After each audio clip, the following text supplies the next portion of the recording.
what's been one of your most successful ventures to date? Tell us about one. So one of the most successful, so as we speak now, isn't necessarily the most successful company in the world.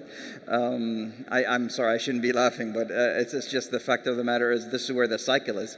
But we had a really good return on Beyond Meat. I knew you were going to say that, Yeah, because people yeah. have been, talking down the share price recently, but you probably went in very early, so it doesn't really matter. Look, we're very bullish into the plant-based protein market, and the meat market is more or less a $1.5 trillion market.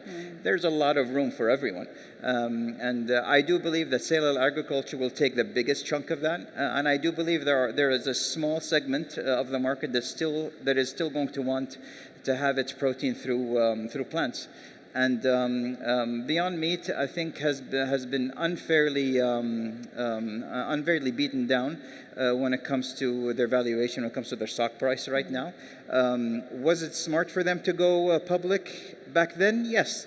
But I think there are a few factors that are really hindering the stock from going down. And more importantly, I'm going to be super honest here. I think they did drop the ball when it comes to not focusing on innovation and a lot on production. They kept the production the same, and unfortunately, price point wasn't good enough for traditional meat. And people are not interested in taste first. They're interested in price first, taste second. And we've seen that through a number of test runs that other companies, including Beyond, that has tested the market with lowering the price point to actual traditional meat. They were flying off the shelf. Wow. But they're still they're still selling at a premium, and people are interested in buying stuff at a premium just for the environment. And